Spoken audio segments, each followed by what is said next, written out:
Hello everyone, welcome to another special edition of United Insurance's Line and Length. I'm Barry Wilkinson, with me is Andrew Sealy. It's the cricket program where we look at the sport not only in the region but internationally as well. Hello to all of our viewers on Sportsmax and Scene TV. We are on the beach of Barbados for today's show because we came here to find none other than the BBC's Jonathan Agnew, one of the best cricket correspondents in the world, and we're also going to go to Dubai and speak with Ian Bishop. Well, certainly Jonathan Agnew here for a very special occasion, and he'll tell us about it. But of course, Jonathan Agnew loves to talk cricket, and English cricket is in the news right now. English cricket, IPL cricket, so many things happening, and Australia have regained the top spot in not only tests but ODIs. When we come back on United Insurance's Line and Length, we get cracking with a program filled of cricket celebrities.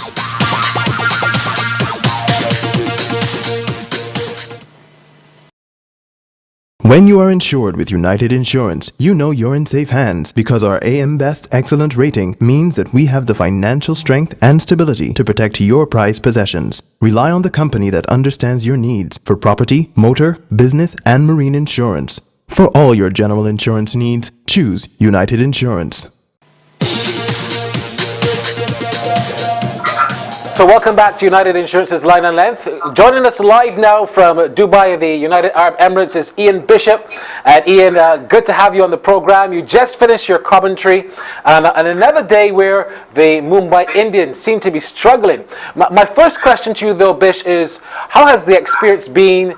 This is only the second time the IPL has played away from India. They played in South Africa a couple of years back. How's the experience been in the UAE? It's been very good. I mean, it's been very well organized, Barry. It's everything from, well, certainly from the broadcasting point of view and the commentators' point of view has gone smoothly. The facilities are world class. Going back to Sharjah was a place where we played so much cricket in the early 90s. Was a little bit of an eye-opener, seeing it again. But all in all, it's been brilliant. Now, let's talk a little bit about the IPL. This year, we've seen the competition with different team members playing for different teams. It's a situation where the Mumbai Indians, the defending champions after 5 matches, have not won a match. What has gone wrong with that franchise? Because they were the powerhouses in the last couple of years and they are the defending champions.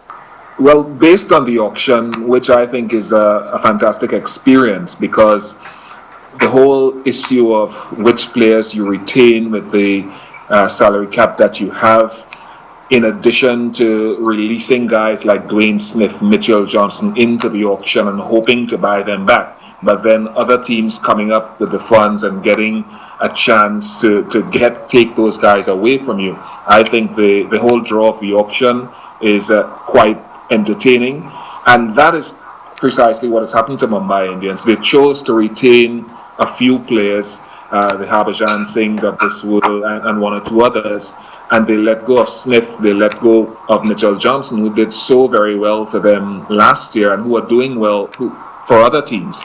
And so the nucleus of the guys, with the retirement of Tendulkar as well, even though he wasn't a factor, I think that has impacted them more significantly than they catered for. What about Glenn Maxwell? Because they had him, paid $1 million for him, didn't play him a lot, and now he's getting the opportunity of some actual game time. He is making the most out of it. He's the leading run scorer so far. Absolutely, he's probably one of those that I didn't mention. But yeah, I mean, look, you look at several of those guys, and even though he didn't have an impact maybe in the IPL, he had more of an impact in the Champions League for Mumbai. He's having a really good time for the Kings 11. So I think a team like Mumbai will reflect on what they did in the auction, and they'll say we didn't do as well, or we weren't as smart as we should have been in retaining certain guys, because Dwayne Smith has really done well. Mitchell Johnson provided that impetus last year with Malinga. So all of those things they'll have to reflect on. It isn't over yet, but I don't see them winning 8 out of 10 games to get to the Final Four. How has this whole scandal pre-IPL with the match fixing, spot fixing, how has it affected this season, season 7? I haven't seen any effect yet, because the crowds have turned up here in the UAE probably beyond expectation. The grounds have been sold out, so they say yes, there are 1 or 2 empty seats around each match, but generally the crowds have been overwhelming. The atmosphere has been great. So if anything, I think all the controversy prior or during the last one has sort of helped this one to be a little bit more streamlined, and it's just put everyone on the P's and Q's. So I think in a way it has caused it to be even better. Now we want to talk a little bit, Ian, about the return of Chris Gayle. He still seems a bit injured. Do you think he's fully fit? No, he's not. By his own confession, he says he's still not fully fit.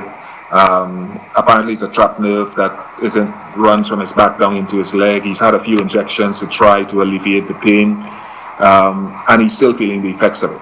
And with that sort of, I don't want to call it injury, I'm not sure what the correct term is, but I don't know, I'm a little bit skeptical about whether Chris will in fact be 100% at any point during this IPL. Now, Red Spurrier, your good friend and journalist in the Caribbean, on a report in the Caribbean said that it is his understanding that Chris Gayle will retire after the New Zealand series or perhaps after his 100th test. Have you been hearing that, and do you think that given his injury and being age 34 that he has enough with him himself to go on and play longer? I haven't heard anything like that, so I don't want to speculate on any plans that Chris may or may not have.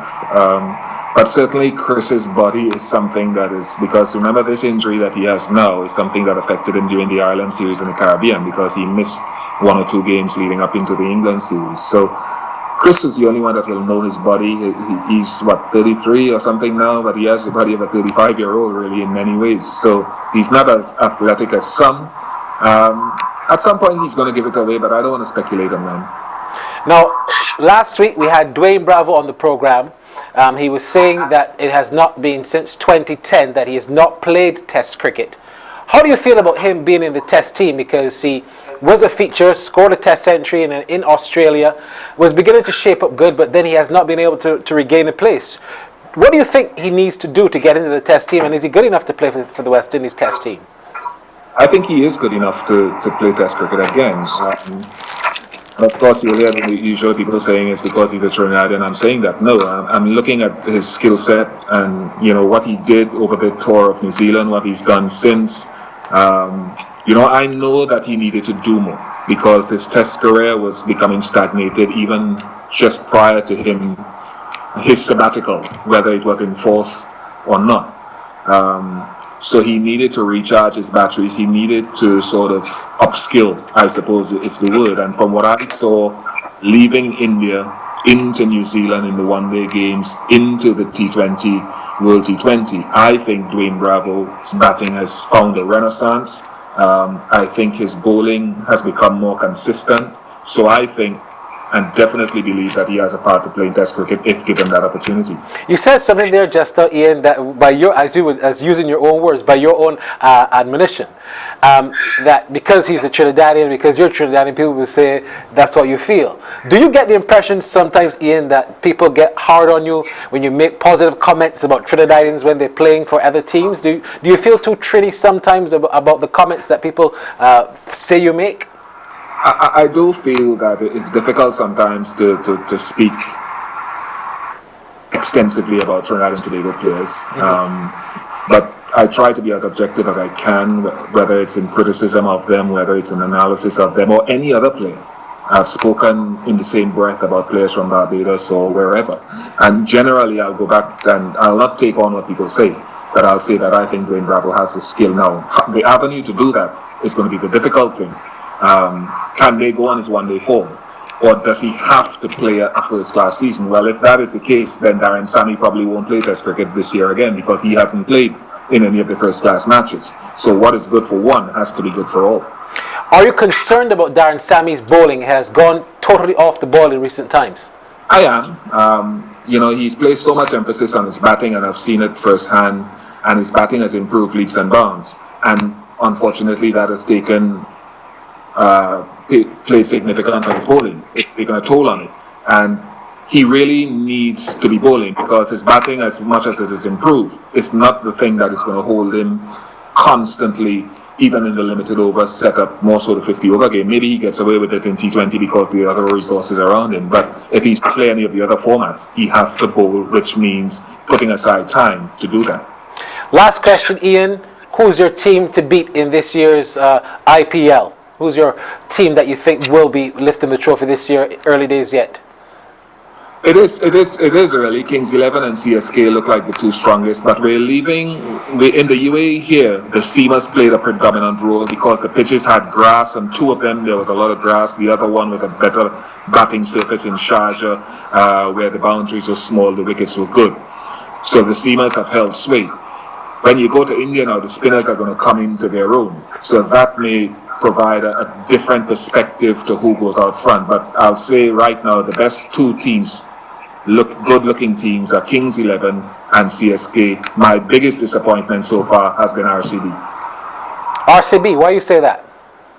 Because I look at the balance of their team. They've got a better bowling unit this year. They've got such pedigree in the batting, and yet still after winning their first two games, their batting has fallen apart with Kohli, with Gale, with one game, Yuvraj Singh, A.B. de Villiers. I certainly expected a lot more based on their bowling strength now. I thought it was better balanced. So I'm still hoping they can kick on. All right, well, Ian, I want to thank you so much for joining us on United Insurance's Line and Length. Keep up the great work, and we look forward to seeing you perhaps in a couple of weeks' time when the tournament gets kicking in India for your perspective there. Thank you.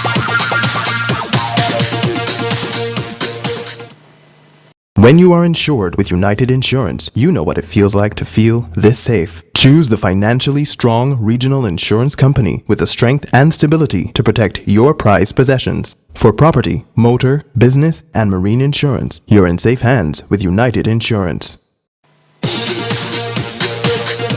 So we have the best assignment to be with Jonathan Agnew on holiday in Barbados. What a great time to see you, John, on the beaches of Barbados. Well, unfortunately, it's coming towards an end, but it's my wedding anniversary today. We had, thank you, we had our honeymoon just up the beach from here. And where is better than here? I'm sorry, I just love coming here. And the cricket's kind of on the agenda. I went on a cruise yesterday, this big guy there, 23 years old. I said, why aren't you bowling fast for the West Indies rather than pulling sails on this boat?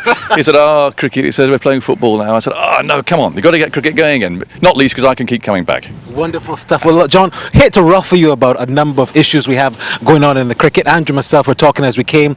But one of the main things happening, Australia, they have just managed to creep themselves back up into the number one position, not only in tests, but ODIs. How crucial is that? Well, his bad news as Englishman, isn't it? But no, they deserve it. You know, the hammering they handed out to England last winter was astonishing. I mean, in hindsight, there were one or two signs of England losing it. Perhaps we were a bit slow to pick up on. But I thought the way Australia regrouped, where they bowled particularly, I know Mitchell Johnson was the standout, but it wasn't just Mitchell Johnson, actually.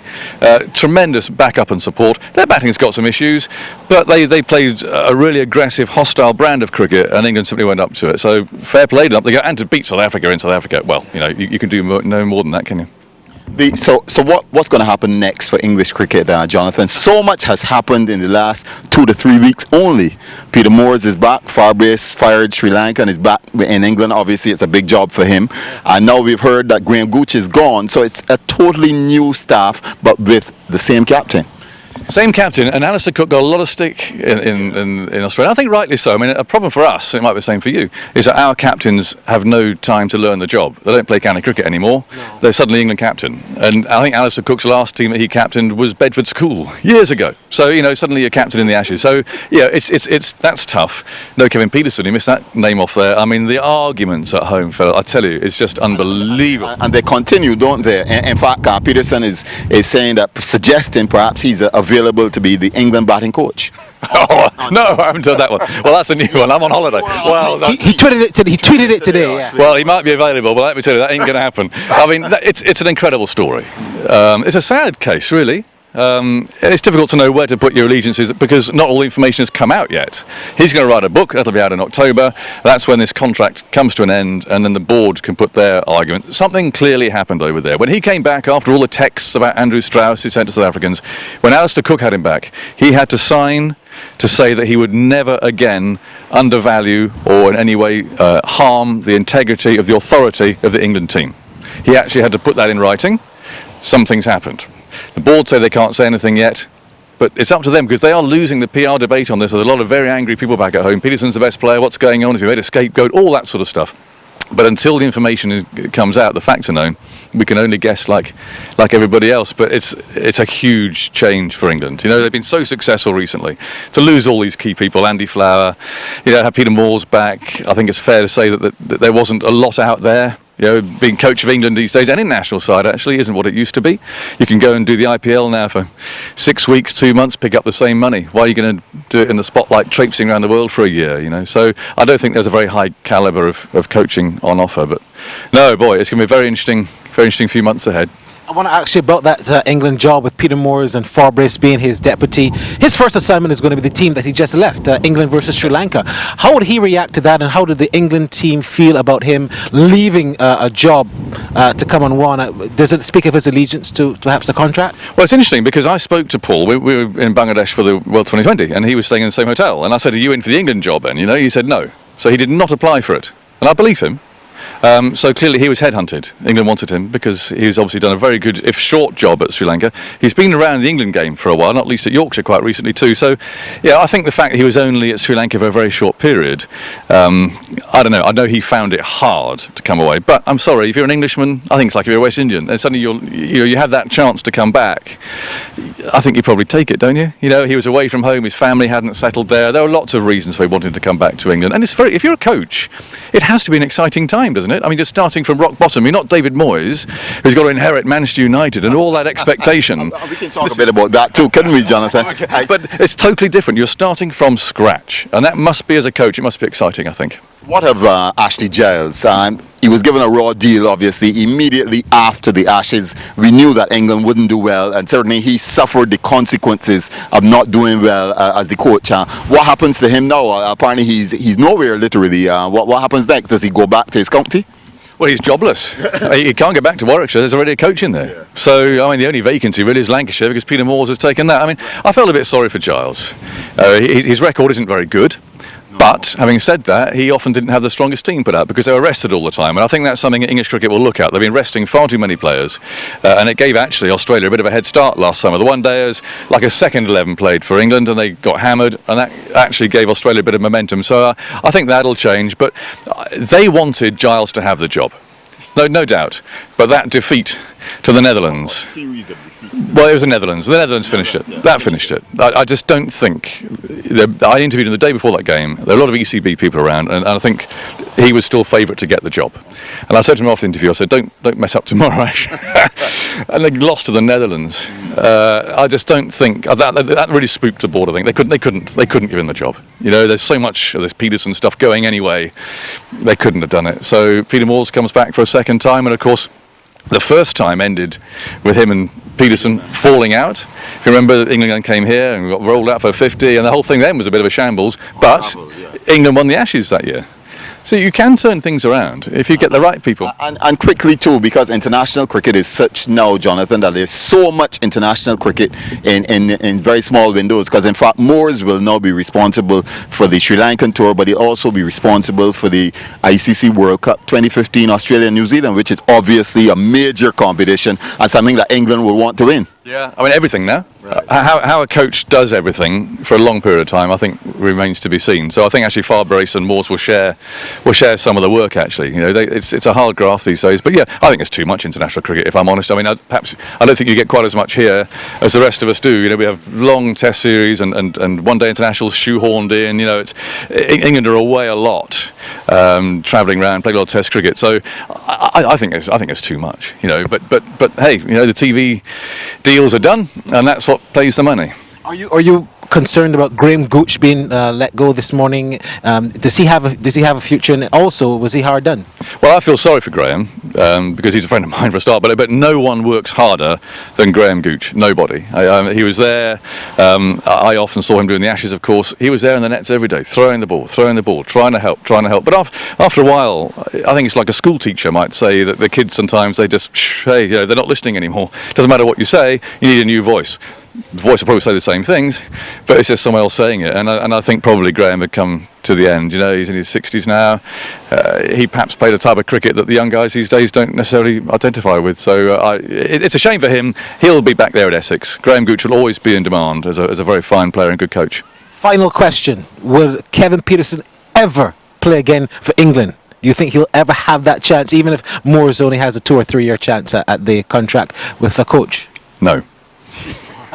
Nothing else to say regarding that. Jonathan Agnew here with us. He's on holiday. We'll come back with much more United Insurance's Line and Length.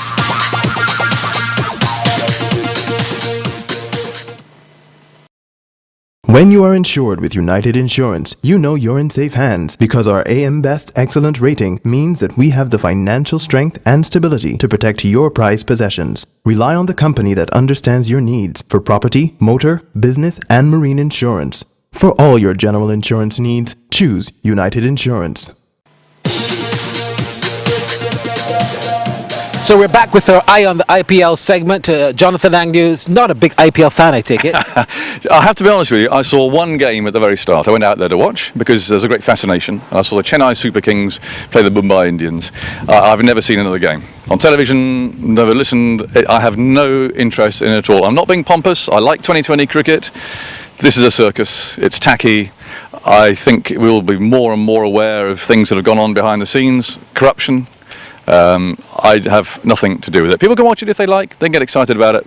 To me, it's a flash in the pan. It's irrelevant, and I'd rather do something else. Rather go out and walk a dog. Do you think it's going to survive? I'm sure it will because of all the money. But whether its integrity survives is another matter. I mean, there's a big test on now, isn't there? Huge, to really challenge the integrity, not just of the officials, but players. We need to see what comes out of that, if it ever does. If it doesn't come out, and it's all swept under a carpet, then I think its integrity will suffer. They have to, if they are serious about cleaning up the IPL and having that integrity in the game, let's get everything out on the table. But it won't surprise people. Yeah. No. Well, John is not fancy in the IPL. We're going to talk about it, nevertheless. Yeah, we'll just tell you a little bit about what's happening with the West Indies at the IPL. Kyron Pollard had the innings of his life. His 70-odd was 78 was his highest score ever in IPL cricket. Batted well, but just couldn't get them home. Well, certainly, the story continues with the Mumbai Indians. They're now 0-5, believe it or not, and it's very disappointing. And as you indicated, Pollard looked very, very good, but no one came along to assist. He scored 78 out of 140, so therefore the problem persists. They've signed Lendl Simmons. It's a bit of a strange decision. I don't know if Pollard influenced them to make that decision, but I don't see how Simmons would fit into the Mumbai Indian squad. But nevertheless. Now you look at the fact that Sachin Tendulkar made his first appearance in terms of being around the team. They're performing a bit better, like you said. How important is Tendulkar's appearances, camaraderie with the team? How important do you think that is? I think it's crucial. The fact that they're back in India now, it probably means that Tendulkar's influence will be even greater. He said the greatest thing that's happening to him is that he's missing the IPL this year, but I know that he's fully retired. But I think the influence, much like the influence of Rahul Dravid on his team, it means it's very important to have the mentors involved in the process. Chris Gayle and Dwayne Smith, let's talk about them for a minute. Let's start with Smith. Continues to bat beautifully. Second leading run scorer right now before the second set of games start in India on Friday. That's our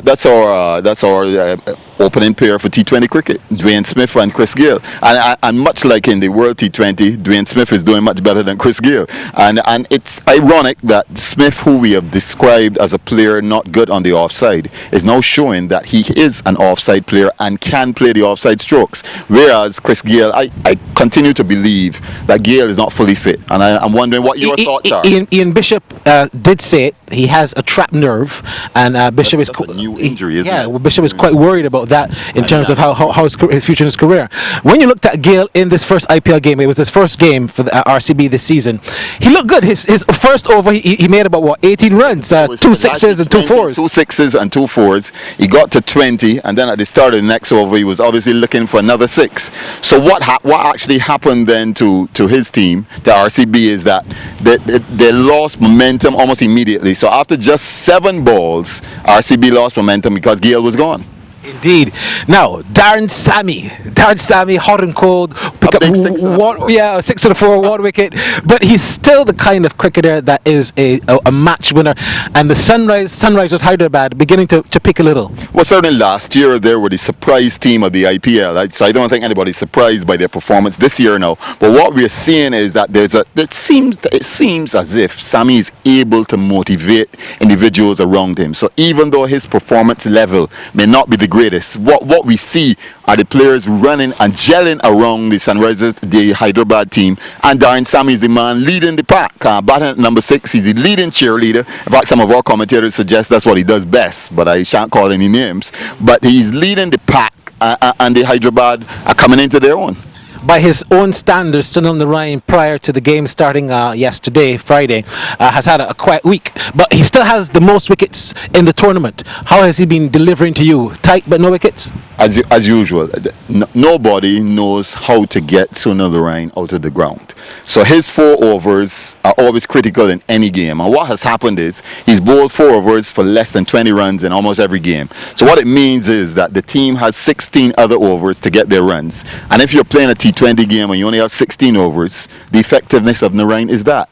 Because it means that your maximum total, even if you score at 10, is only 160, and that may not be enough. Up until Thursday, we hadn't seen Samuel Badri, Kishmar Santoki, Kevin Cooper, Andrew Russell, but they're still pretty much there. Their chances are coming. One quick word before we go. Glenn Maxwell, 300 runs prior to the games on Friday. He continues to bat beautifully. 295s. Oh, it's unbelievable. It remains unbelievable. Glenn Maxwell is the number 1 T20 batsman in the world, and we now know why. In 2013 he was he was bought for so much money. 2014 he's now delivering on what he should have done in 2013. Yes, for a different team. I think the Mumbai Indians was kicking themselves for not making much more of an opportunity there for Glenn Maxwell, now playing, of course, for the Kings 11 Punjab and doing a great job. Well, this has been another special edition of United Insurance's Line and Length on the beach with Jonathan Agnew. Thank you so much as well to Ian Bishop there in Dubai, and Andrew Sealy, of course. It's been another fantastic week of cricket. Lots more to come. We spoke about the Australians taking over the number 1 position in tested ODIs. We could have some reaction to that as well next week. Until then, bye-bye for now. I'm Barry Wilkinson.